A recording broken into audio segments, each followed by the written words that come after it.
So, I am here with whom? Simon Watts, Creative Manager at THQ. And the game I've just been playing, Company of Heroes 2. The first game, according to a lot of people, is one of the best strategy games of all time. How can you live up to the expectations of a sequel to this? So yeah, obviously we've got a lot of expectations out there for us. I mean, Company of Heroes 1, it's a really beloved project. We're really kind of happy with sort of the fan base we've got. Critically speaking, we're still to this day the highest rated strategy game of all time, even though it's 6 years ago.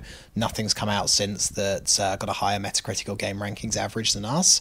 And it's a real testament to the job that the studio did on the first game to really, they set out to make the best strategy game ever, and I think they really succeeded.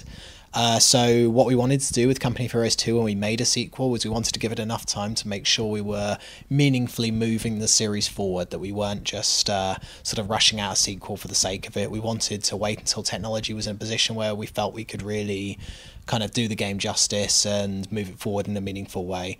We've got to that point now. We've got technology where we want it to be. We've added a load of neat new features, and we feel it's a good time for a sequel. So now, 6 years later, it will soon be released. And what new implements are the key structures compared to the last one? What are the freshest new ideas and implements? So we're underpinned by a brand new engine. We're running an engine called Essence 3. It's Relic proprietary technology. It's built from the ground up by Relic. Some really great technology behind it, which allows us to do some really amazing things. So first and foremost, one of the things we like to say with Essence is it's kind of all about more. It's not about changing how Company of Heroes plays. It still feels like Company of Heroes. It still plays like Company of Heroes. We haven't changed the mechanics of the game too much.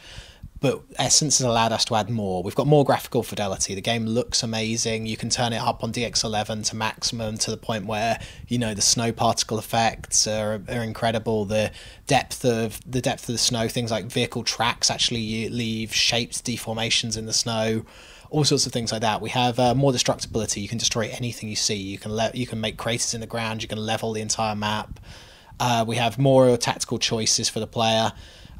We have more authenticity. We live recorded all of our weapons this time. Most games, people probably don't know this, but most games use stock audio for machine gun clips, things like that, so they don't actually sound like the machine gun that you're supposed to be firing. We went out into the desert, we got real-world versions of all of these World War II guns, we fired them all, we got a 3D soundscape sort of built from that, and, you know, it sounds like a real gun. It feels like driving a real T-34 tank. It will rock when it fires. If you zoom in on that T-34, you'll see the suspension move, you'll see smoke from the barrel, the direction of the wind will affect the direction that smoke goes. We've got some really incredible things brought to life by the engine. The engine also lets us add new features, so we've done a few things that we think will meaningfully move forward the strategy genre. First and foremost is our true sight system. That's our line of sight. So traditionally in a strategy game, you have a line of sight system which is kind of like a magic circle, and you can see anything that's in that circle. You drive up to a wall, you can see the other side of the wall as long as it's within that radius. If you have an enemy trying to ambush you around a corner, you see those guys from a mile off and you start running. So it's a restrictive system. It's one that strategy games have had for a long time. It's one that the original Company of Heroes had. But it's one that we felt with Company of Heroes 2 and with this new engine that we could try and change. So we have a new system called True Sight. True Sight's a dynamic line of sight system, and what it does is it takes into account everything your units can see. If your units can't see over a high wall, you can't see over that wall. If you're walking through a forest, trees are going to block line of sight in specific areas, and even things like smoke from fires will dynamically block line of sight depending on wind direction, things like that. So it's a really complex system, but it's a really interesting one because it means you can actually set up ambushes for your opponent for the first time. Now, to counter this, we have a number of other sort of interesting systems. So we have persistent tracks. So any soft surface will leave persistent vehicle tracks. Every single unit in our game has completely unique tracks. So you're actually going to be able to start tracking what your opponent's fielding by sort of looking on the ground and seeing what sort of marks there are. So, you know, you start seeing King Tiger tracks around an area, you start worrying there's a heavy tank in the vicinity. But you will otherwise then counter that with building anti-tank. Yeah, exactly. You can see that, you realize there's someone in that area.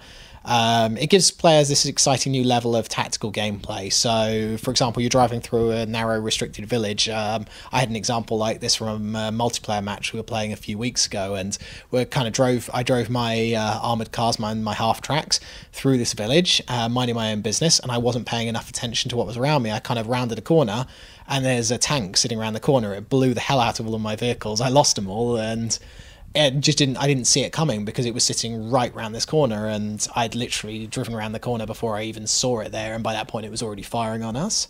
So that kind of is an example of how it can work, but it rewards smart players. It gives you a lot more opportunity, and the tracks really change up gameplay. So, for example, if you see a single set of tracks, which is snipers, because snipers are the only single unit squad, you could actually follow those tracks through the snow, use like an armoured car or something, follow those tracks, find where that sniper's hiding and kill him, rather than have them kind of stealth somewhere, sort of picking off your men one by one.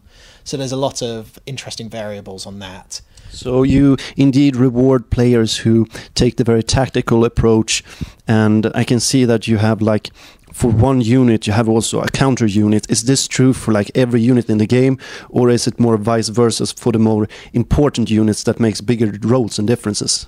Yeah, there's always counters to everything. Company of Heroes 2 is a tactical RTS at heart. It's not a maths puzzle. It's not about blob armies. It's about using your units effectively, and it's about counters to every type of unit. So, you know, you put a KV-1 on the field, that's a heavy tank. That's a pretty awesome unit. It's very expensive, but it can survive a lot of battles.